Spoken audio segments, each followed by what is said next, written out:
Good evening and welcome to episode 64 of the Private Property Podcast. I'm your host, Uzamandungwa Kumalo. It's the Friday edition of the Private Property Podcast. I'm sure many of you are probably maybe excited about the weekend. I know it makes no difference, certainly to many of us at home. But of course, we are right here on the Private Property Podcast talking about property, helping each other navigate our property journeys and learn from each other's experiences. And something that a lot of us who are in the property space are very likely or most likely going to find ourselves doing is building. And I'm sure if you've certainly gone through a building project, you know how stressful it is, whether it's, extending, a certain portion of your house at home or building your house from scratch. It's certainly one of those overwhelming experiences that leave a lot of people quite stressed.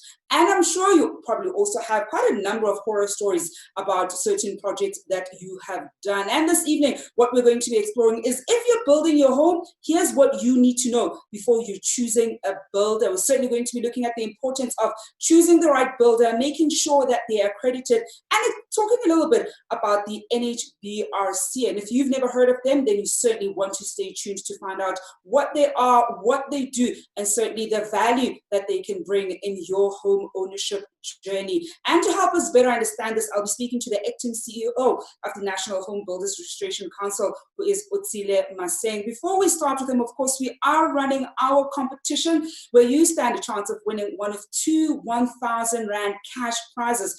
And all you have to do to stand a chance of winning that prize is tell us what you love about your city or your town. And you can even tell us what your favorite feature about your city or your town is. Even share pictures as you share your favorite memory about your city or town. You can enter that competition in the link below that we have shared. And we'll be doing a lucky draw next week, Friday, right here live on the Private Property Podcast. I'm certainly looking forward to reading all of your incredible stories about where you're living and what you find memorable about your town or your city. But let's get started with this evening's conversation. We're talking building, the importance of working with the right contractors, and understanding what the NHBRC does. And of course, I did say we'll be speaking to Otsile Maseng, who is the acting CEO. Good evening, Otsile. Thank you so much for joining us this evening. Good evening, Zama, and good evening to your viewers as well. So I think, before we even get to the stuff that probably gives a lot of viewers a headache around, finding the right builder, where you get them, what happens if you haven't chosen the right one, let's perhaps look at, the NHBRC. We have never heard of the organization. Thanks once more, Zama, for affording us this opportunity to speak to your viewers about our business or basically our mandate as the NHBRC. The NHBRC, which is the National Home Builders Regulatory Council, it's a regulator that was created by an act of parliament back in 1998. So basically, we are a creature of statute. We are a regulator in the home building industry, and ours is basically to regulate the entire home building industry, from ensuring that the builders are properly registered, are accredited, and they maintain or keep to the national building standards as and when they execute their deliverables. So that's who we are. We are a regulator, as I said, a creature of statute, and we've been in existence since 1998 up to this far. And we register builders and basically ensure that the home building industry is properly regulated. And perhaps, so viewers are probably thinking, so what is the importance of having a regulatory body such as the NHBRC, especially because many of us perhaps have not built a home from scratch. We're probably buying, houses that are already built or buying into apartment blocks that are actually already built. So what is the importance of the NHBRC and the role that it essentially plays within the property sector? Maybe we should look at what the statute had, or basically our legislators had in mind when this regulatory body was actually put in place. Zama, you would remember that in the just after 1994, and when houses were being built by government for our consumers, there were complaints around shoddy workmanship, and that's basically where this whole regulatory initiative came from, to say that let's put in place a regulatory body that is going to ensure that building standards are adhered to without fail by the builders, and in the process protect housing consumers as users, or basically as consumers of this particular service.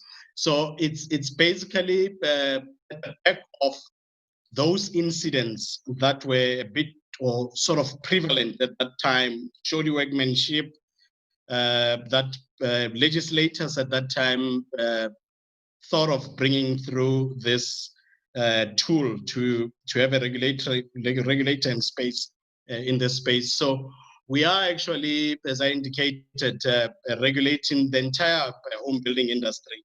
Now, it's not purely government initiated building, but it's purely home building industry across the board, including the private sector. And you know, Otsile, I certainly said even earlier in the beginning of the show that those who've probably built a house from scratch do find that this tends to be quite an overwhelming experience. I certainly want to hear from viewers at home, you know, what your experience has been, particularly with your contractors, because I know that tends to be quite a sore point when you are in, in property and building a property certainly from scratch. And of course, it's, you know, one of the things then that becomes important, certainly as a consumer, when you're building your home, is choosing the right builder. And oftentimes you tend to not even know where to go. Perhaps sometimes you might, get a builder via referral from perhaps friends or family. And oftentimes we don't really stop to check whether they are accredited or not accredited. Perhaps take us through the importance of working with builders who are accredited and what the difference is. Because, sometimes people would say, well, here's the building that, or here's a house that so-and-so has built. Perhaps they may not be accredited with the NHBRC, but it certainly, looks like a sound house and it's a beautiful house. So what difference does it make if I go with somebody who's not necessarily registered versus a builder who's registered? Perhaps take us through the importance of working with builders who are in fact accredited. Thanks, Zama. I think the major key importance of having an accredited builder working on your project, it's the guarantee that you sort of are basically buying into. You're basically buying into a sense of comfort to say that this builder is not only accredited, but he or she will basically maintain the prescribed building standards. And at the point where they actually, errant, or they basically depart from the prescribed standards, there is that recourse that you have. Unlike when you're utilizing somebody that is unregistered, there is no recourse. At the point where there is problems with the structure that you are putting up,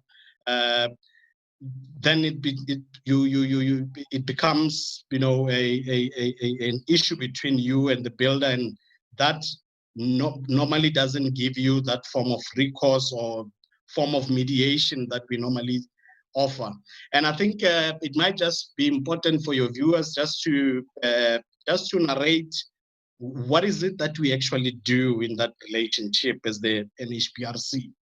We, as I said, on our database, we've got a database of about 17,000 accredited builders. Now, these builders, they come through a proper channel of verification whereby we basically take them through a testing of basically test their building competencies. and bring them on board onto the database. Now, at the point where you engage the services of this particular builder, they are basically, the law requires that they should enroll your project. Now, what does that mean?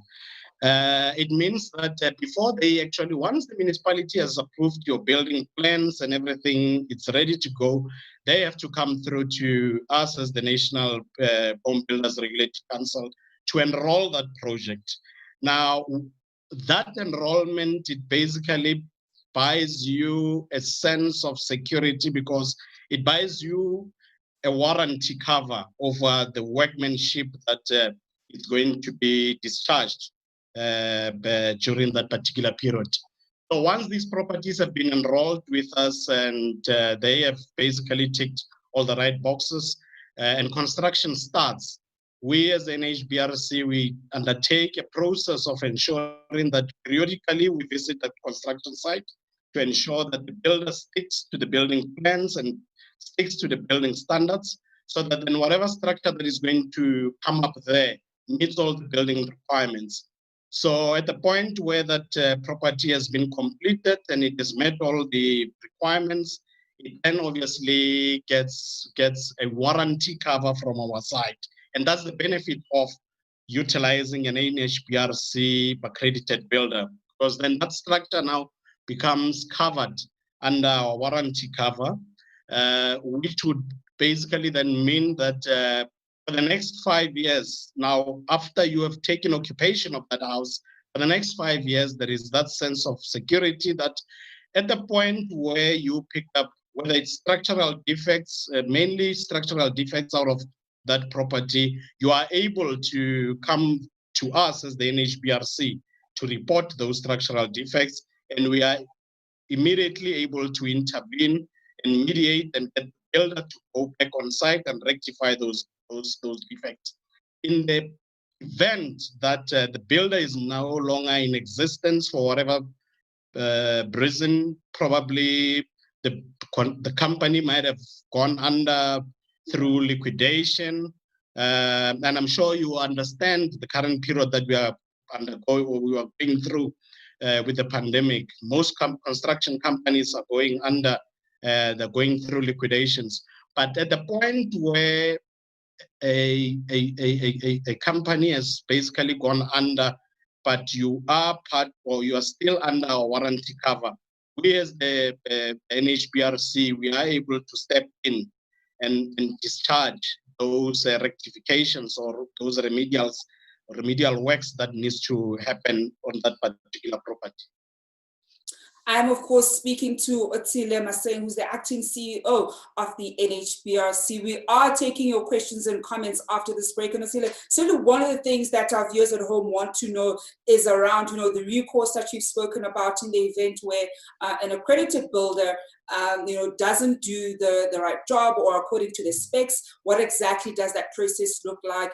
And, even spoke about the warranty, certainly seeing some of the questions that are, pointing to wanting to know how that process will also look like. We will be taking those questions just after this short break. Do keep them coming. If you certainly encountered the work of the NHBRC, share with us what your experience is, or perhaps you didn't encounter them at all and instead you worked with a builder that wasn't accredited. How was that experience? I'm sure it can be quite a painful experience, building a house generally, and adding the stress of working with a contractor that you sometimes lose faith in could be even more stressful. We're going to go for a quick break and we'll be back just after this.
Welcome back to episode 64 of the Private Property Podcast. I'm your host, Uzamantunga Kumalo. This evening, we're exploring if you're building a home, then here's what you certainly need to know before choosing a builder. And we're joined, of course, by Otsile Maseng, who's the acting CEO of the NHBRC. We are, of course, taking your questions and comments at home, so do keep them coming, Otsile. We've got one here from Martha Shingange, who asks, I'd like to know what the window period is to seek recourse for poor workmanship and what the avenues are when such a builder cannot be found. Well, thanks for that question, Martha. Once you have taken occupation of the house, the 5-year warranty kicks in. So basically, the warranty cover allows you that 5 years cover or insurance against any structural defects of your house. So at the point where you pick up any structural defects, you are actually able to approach the NHBRC to report that matter, so that then we are able to then get the builder. If for any reason you are not able to get hold of the builder, then we are able to get that builder to sort of come back on site to fix that structural defect. And as I said, in the event that that builder is, for whatever reason, is not able to rectify the defects, either because they have gone under or they are basically just being truant, they will obviously then be taken through the disciplinary process by the NHBRC, but the recourse that you have is that NHBRC is able to step in at that time and discharge the rectification of those particular defects. So that's what you are buying into when you get your house enrolled with the NHBRC. You spoke about the window period. It's 5 years that cover prevails.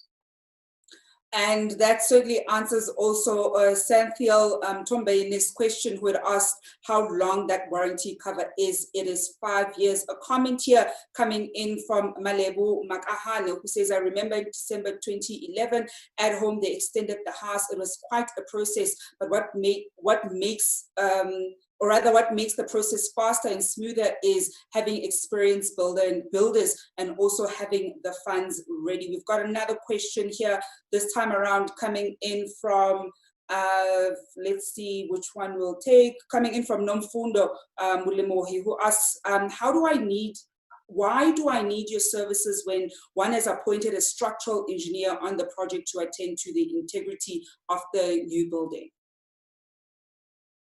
Okay, now, just before I answer on the latter of the question, it might just be important that I revisit the earlier concern or the earlier question that was raised about the window period. As it is still 5 years. We've got a bill that is going to go to Parliament very soon, where we are trying to get that warranty cover extended over that period of 5 years. Now, there was also a reference to alterations or additions. As it is currently, alterations and modifications or extensions, they are not covered with the current warranty that we are offering to consumers. But that's part of the bill that we are putting in front of Parliament to ensure that the alterations and additions are actually covered in this warranty cover going forward. So as soon as at the point, we are done with the public consultation process, at the point where it goes through to Parliament and it gets approved, then those alterations and additions or extensions will actually form part of our warranty cover. Now, coming back to the question about around structural engineer, as I had indicated, structural engineers, they are part of the project team. that you obviously, that would obviously be assembled by that what you call builder at that particular point in time. So it is true, you have structural engineers that will actually oversee the particular project. But what you are actually now getting, the service that you are getting from the NHBRC, is that we are basically in an environment of ensuring that at the point where something goes wrong with that particular project, for whatever reason, the structural engineer made a mess of that particular work. That's where we step in. And then obviously we then take up that issue with the Engineering Council of South Africa on your behalf. So that's what the NHBRC is there for, to ensure that home consumers, rights are protected all the way, because we understand the fact that it's mainly technical jargon and technical the language that is utilized during this particular process. And that's the reason why we've got a team of technical experts that are actually there to ensure that you as a home consumers, your rights are actually protected during that particular period.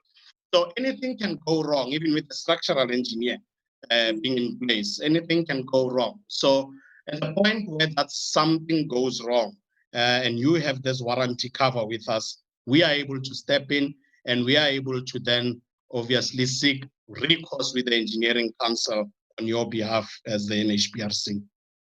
We are, of course, taking more of your questions and comments at home. Perhaps you're in the process of building your own house, or you have built your own house. Perhaps you've even used the services of the NHBRC and there's something that you haven't quite understood. Certainly do keep sending those questions and comments. We've got another one from Southern Mbombeni, who says, how is the enrollment of a house calculated? What are the requirements and why is it so expensive? That price question will always be a question that gets asked here on the Private Property Podcast. I mean, we're speaking certainly to property investors who want to count every penny and make sure they save as much as possible. So I had to ask it on their behalf.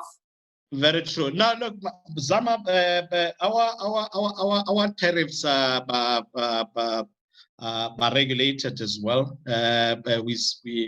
We charge basically a certain percentage of the actual development itself.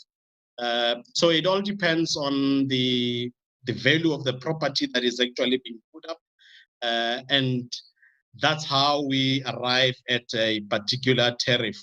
But what is good and what is proper, or what is beneficial to our customers, is that it doesn't matter that you are building a 10 million or a 15 million rents house.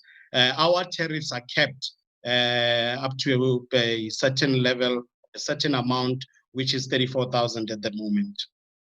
Okay, and then we've got a question here from Patience Mulepo, who says, how can one verify a builder or construction company as NHBRC certification? I ask this as nowadays people tend to present paperwork that's not legit, which you will only learn once problems essentially arise.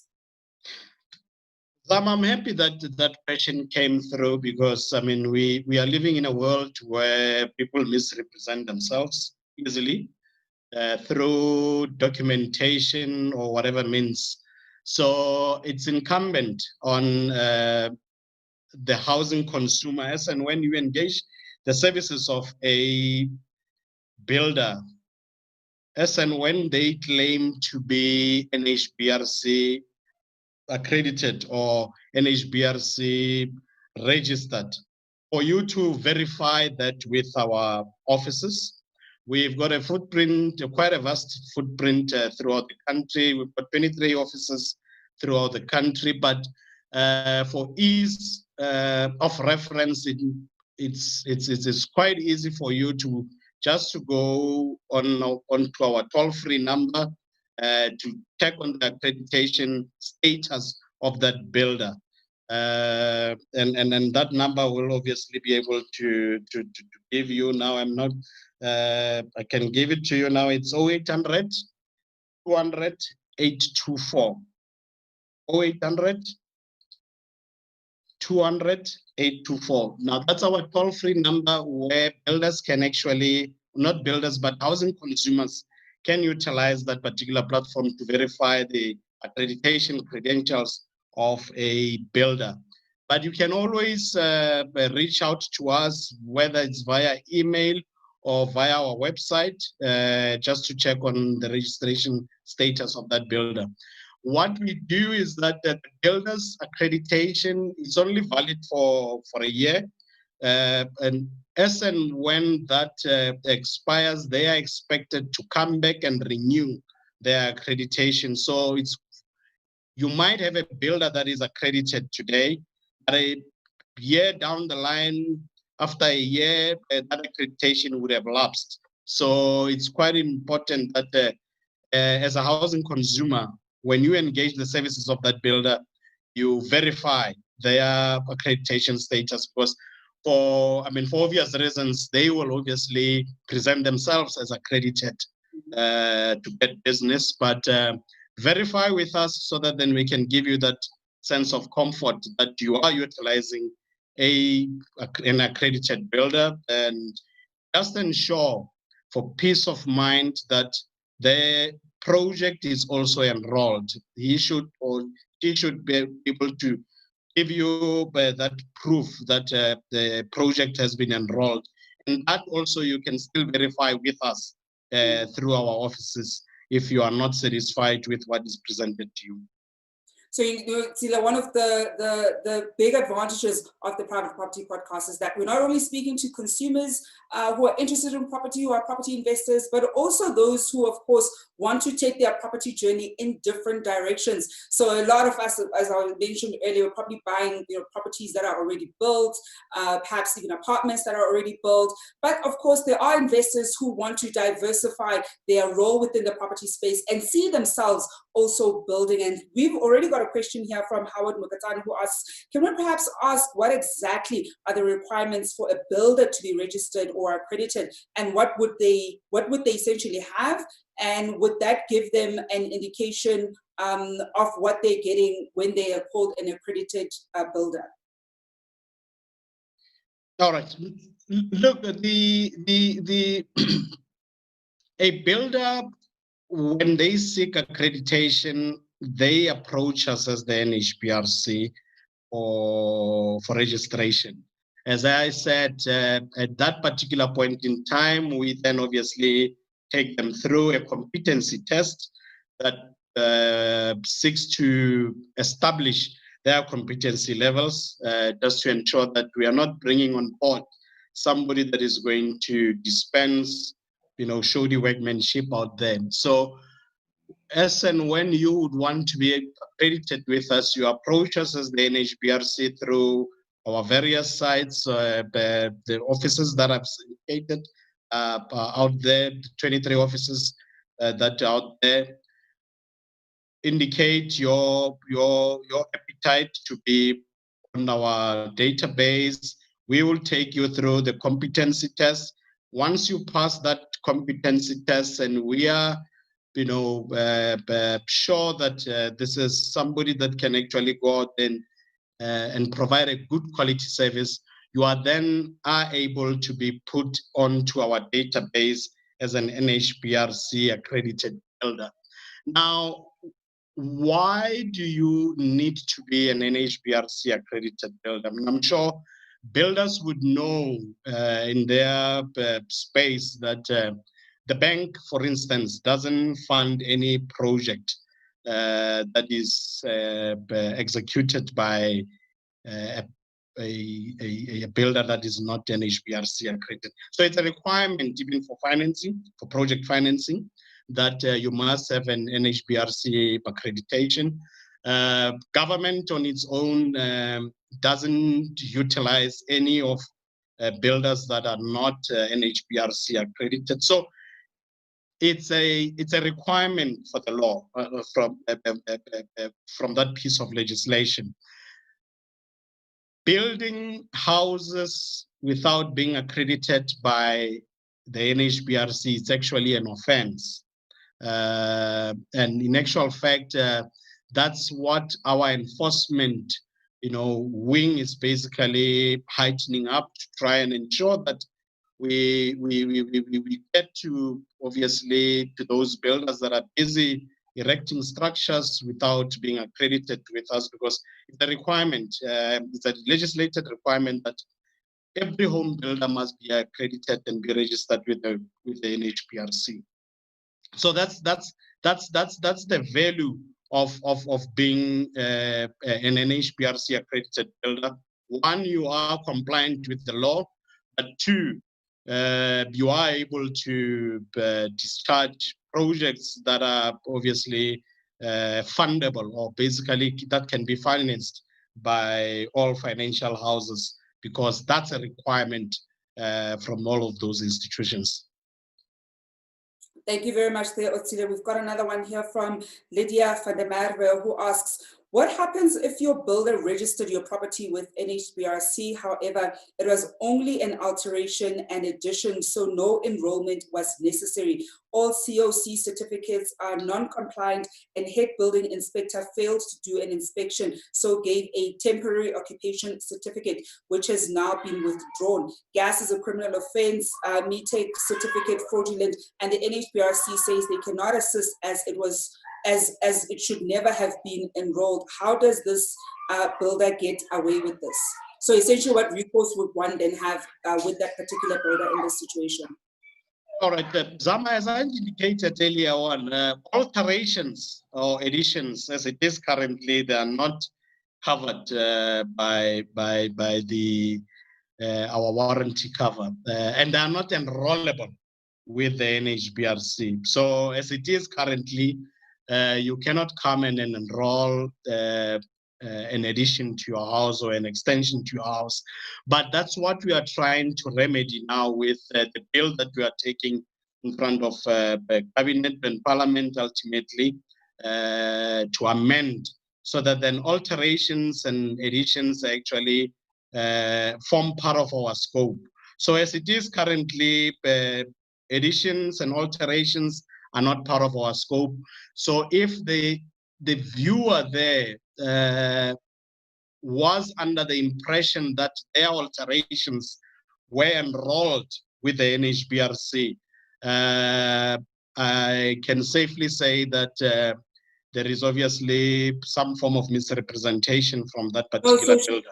So she actually does say that it wasn't enrolled because there wasn't a need, as you're saying that those alterations don't get enrolled. She actually, yes, she actually went on to add another comment saying the bank also failed to inspect the property and paid out all funds to the builder based on the occupation certificate issued. So essentially, you had those alterations done.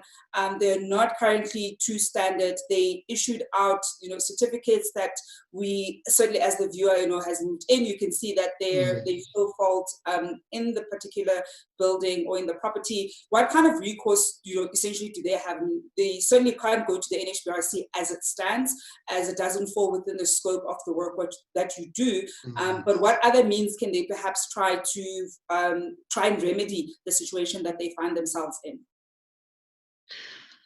Look, Zama, given the fact that obviously this would have been a contractual arrangement between the housing consumer and that particular builder, and I think the first question or the first point of call will be the builder, obviously, and hold that builder accountable in terms of contractual arrangements that they have between the builder and as well as the builder, as well as the consumer. Hold them accountable and basically utilize that as some form of recourse. But I sort of also heard some reference to the bank being involved at that particular point. And I think that can actually be some form of recourse to try and see if what contractual arrangements existed between the housing consumer, the person that was providing those alterations, as well as the bank releasing payments. Normally, banks would not necessarily release payments without a housing consumer signing off on satisfaction. So basically saying that they're satisfied with the quality of the work. So that's the recourse that unfortunately that housing consumer would be limited to in this at this point, and that's the reason why we would want to get all of those housing consumers to be part of this regulatory environment that we are discharging as the NHBRC, so that then at the point where she finds herself in this difficulty that she has, it's easy for her to walk into or to phone the NHBRC and say, Builder X has, shortchanged me. Can you intervene? And we are able to intervene and on her behalf.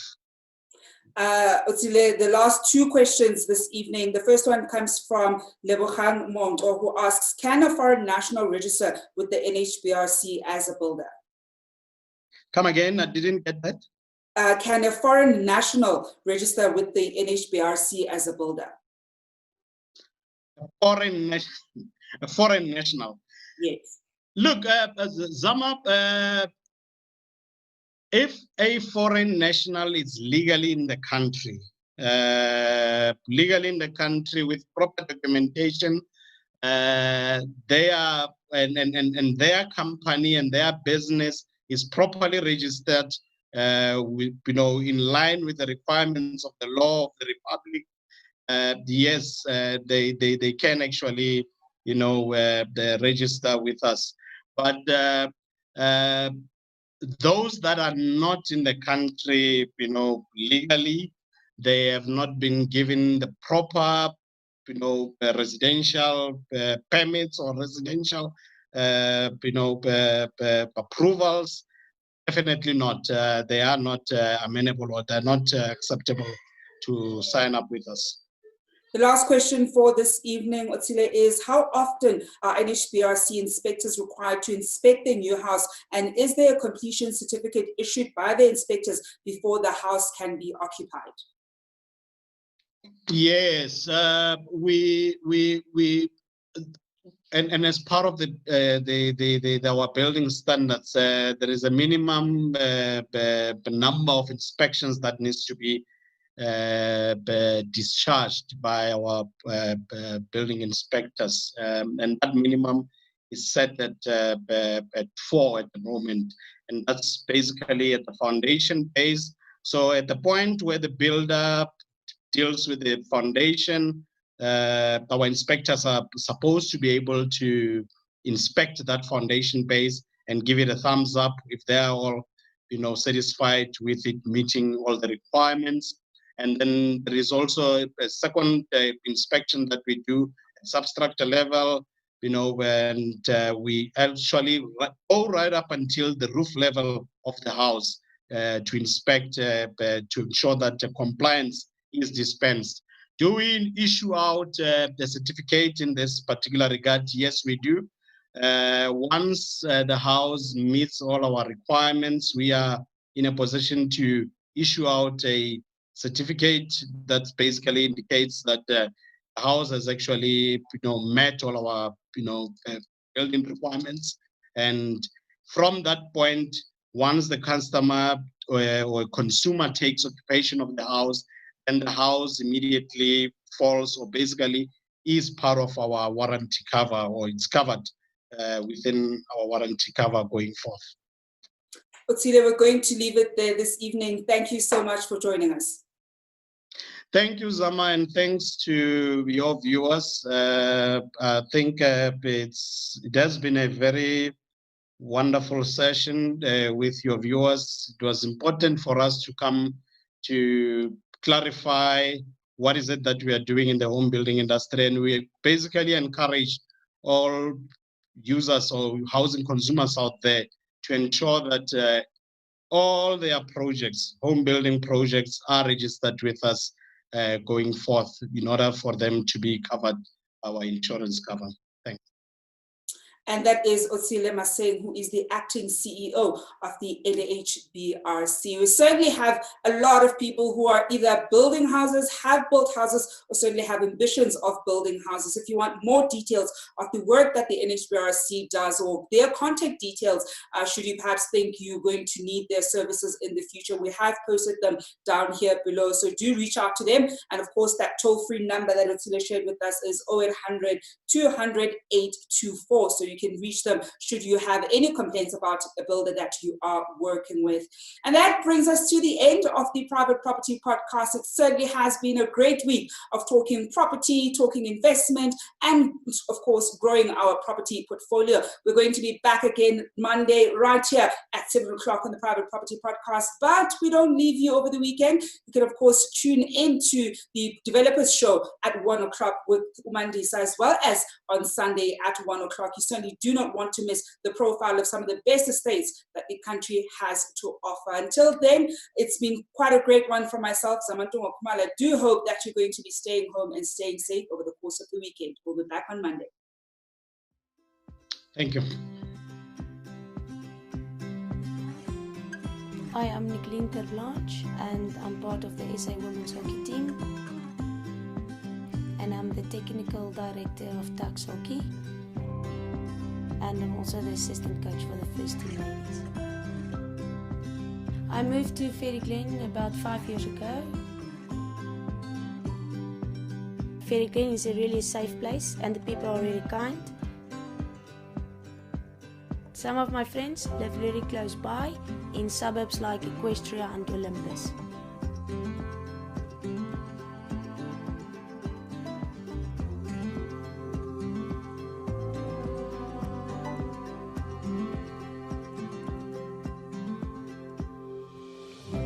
In the morning I will wake up, make myself a cup of coffee, go for a jog in the Ferry Glen Nature Reserve or even just in the neighborhood.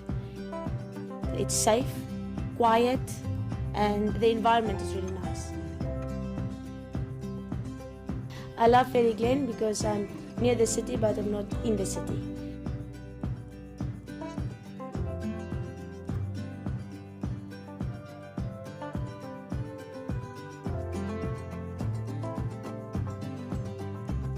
I like to go to Pretoria Country Club to clear my mind, on my own, to relax and just to enjoy a round of golf.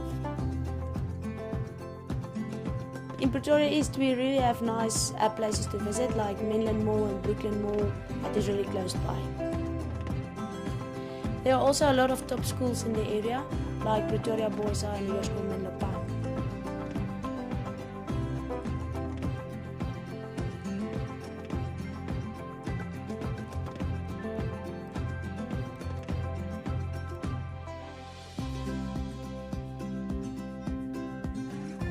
One of the most beautiful places to see the whole of Pretoria is the Fort Kapperkop viewpoint. And that's my neighborhood.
Welcome to your next home. This is the perfect room if you're looking to expand the family. It's perfect. There's a kid's room or a playroom. Did you say playroom? Yeah, playroom. I've been very bad. You know what, let me give you a moment. I'm gonna feed the pack. Yeah, you go feed Okay. the...